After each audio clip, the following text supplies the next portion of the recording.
this I've come to after a number of years, and I realized there's many different methods that tap needs or values or interests. I mean, I spoke about that discussing the fundamental needs.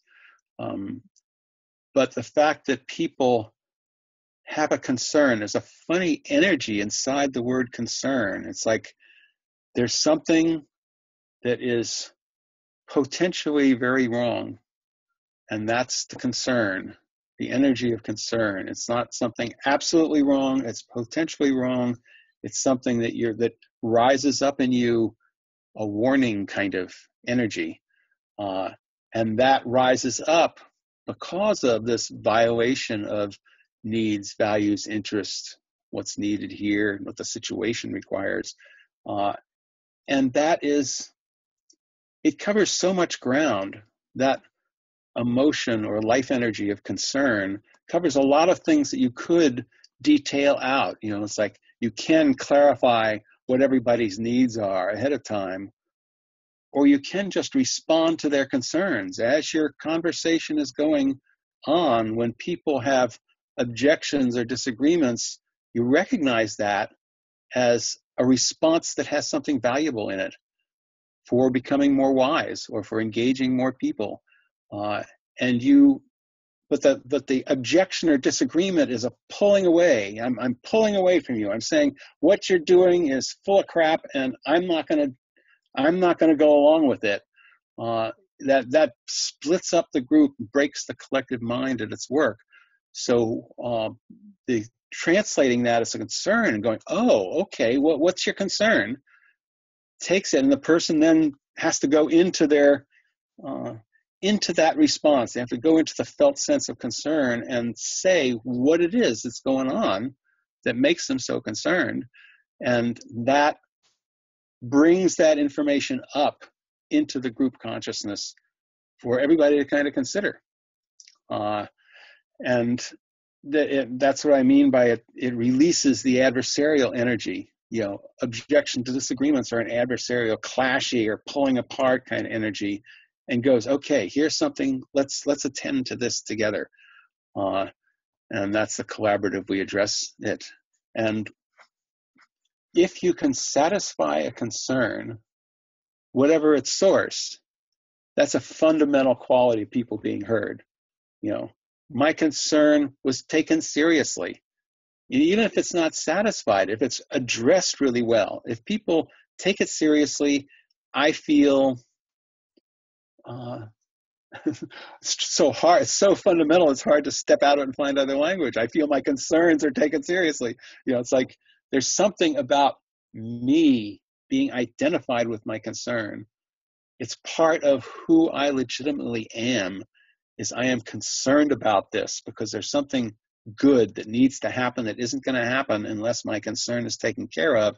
And I'm a good person, and I'm trying to speak for something that's trying to be good. And when that's heard, is tremendous validation and being willing to be absorbed into and move with the energy of the group.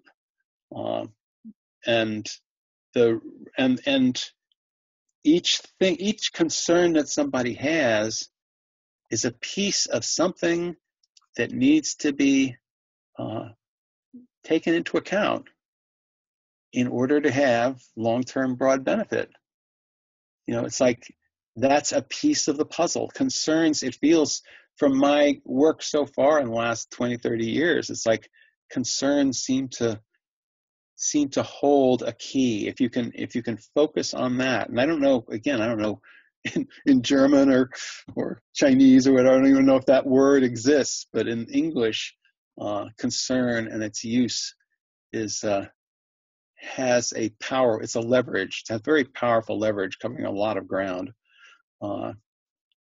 So that's what I would say, both in terms of the wiseness of the decision, in terms of including different factors that need to be taken into account, and the mustering of support for actually seeing the decision being made real, being implemented. Both of those, if you really address concerns well, you will have better collaboration to bring into reality a decision that was wise to begin with.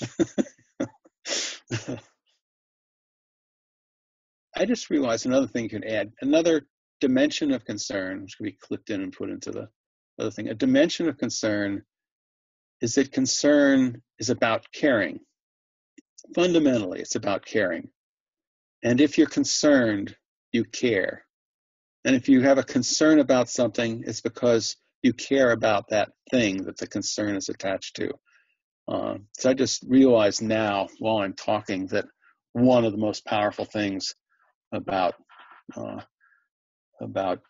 concern, the term and the concept of concern and its role in generating wisdom, is that it's fundamentally about what people care about.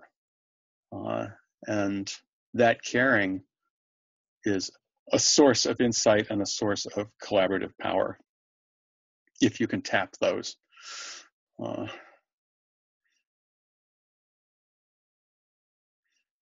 So methods, dynamic facilitation, my biggest insight into this, my initial breakthrough insight into this came from my experience in a dynamic facilitation training. When I was telling somebody they were full of shit in the context of solving the healthcare system in the United States, and somebody said, well, I got to keep it out of the hands of the government because the government ruins everything. And I turned around and I said, you're full of shit. And the facilitator came right up next to me and says, what's your concern? Give it to me.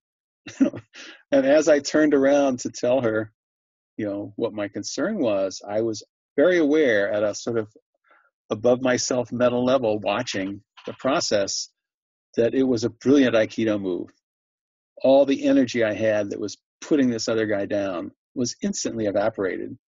And she was simply gathering information that I had, that the group needed. It's like, whoa, that is so potent. I began to notice it elsewhere.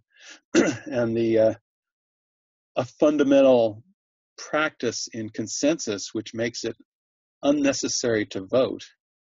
It's like the opposite, the inside out of voting, is instead of getting, and it's not unanimity as this is what should be, is the facilitator will ask, after there's much discussion and there seems to be a solution showing up, and the facilitator says, it seems like this is where we're heading, it's blah, blah, blah, blah, blah. Does anybody have any concerns? You're actually soliciting concerns, not just that they're bubbling up from disagreements or objections, like soliciting concerns. Any concerns at all? If nobody has concerns, let's do it. It's like, it's a beautiful and very smooth kind of move.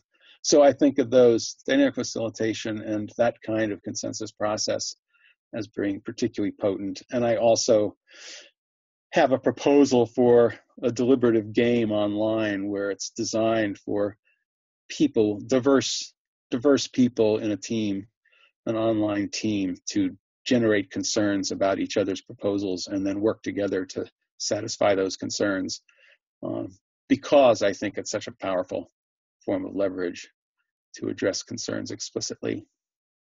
Nobody's ever done the game, so I have no idea whether it would work, but that's where I sort of imagined, given my understanding of group dynamics and the power of concerns, that might be an interesting exercise.